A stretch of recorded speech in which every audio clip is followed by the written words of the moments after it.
What is going on, everybody? This is videomaster. I hope you enjoyed your Valentine's Day. Tonight, I'm going to tell you a tale about love that went wrong on Valentine's Day. So please enjoy this tale of Valentine's Day terror. Valentine's Day 1998. I remember that day when I asked you to be my Valentine. That special bond that I felt was going on between us was increasing, and I wanted to take that to the next level. I remember the look on your face, the happiness and excitement of the day we spent together drained from your face like water running down a plug hole. You said no. I loved you. You know I did, so why would you do this to me? Why? I remember when you walked away into the crowd of lovers. I sat on the bench crying. I walked home on my own. No one was at home to comfort me after what you did. I remember walking up and down looking at the patterns of my cuts from last night. The blood on the carpet was still there from last night. The writing on my bedroom walls was still there. Why? The writing said, all written in blood. I remember 2 weeks later I saw you on the street with another man, much younger and better looking than me. The pain just grew and grew. Everything we had done together had just been thrown away by you. Every time we fucked, you told me that you loved me, and me only.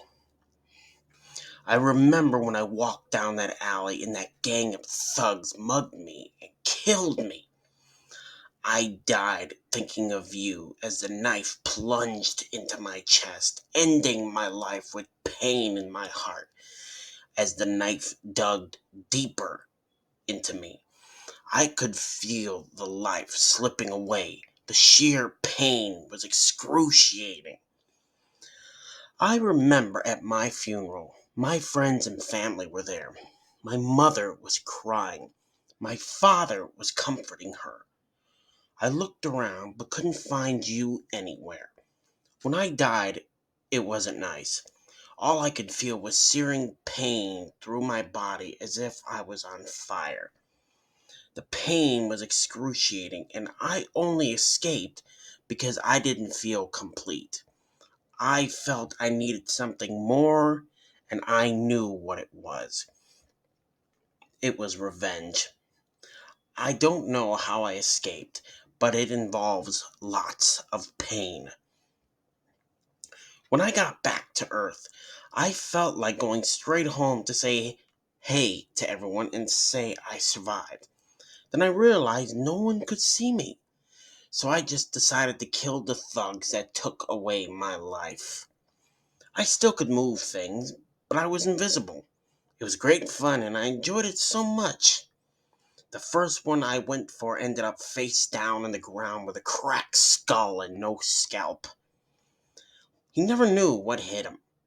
I used the same knife he used to kill me to carve his pretty little eyes out of their sockets. By this time, the two other assholes had backed into a corner. I ripped the first one's fingers off with my teeth. After that, I cut his eyes out, holding them in the same hands as the others. I knew what I was going to use them for. I was going to make a necklace for you.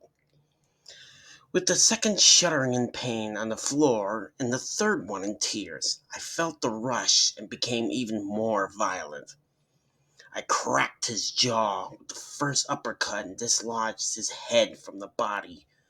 With the second, and, as with the others, I cut his eyes out with the same knife and kept his eyes and knife for later use.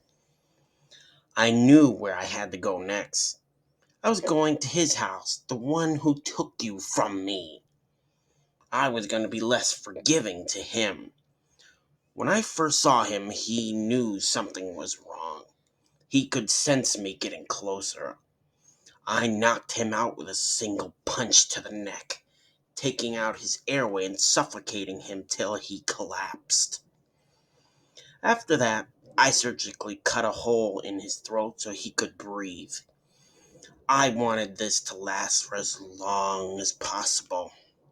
He choked up blood and started to wake. On the verge of death, it appears he could see me. He knew who I was. "But you were dead," he stuttered. He was so wrong.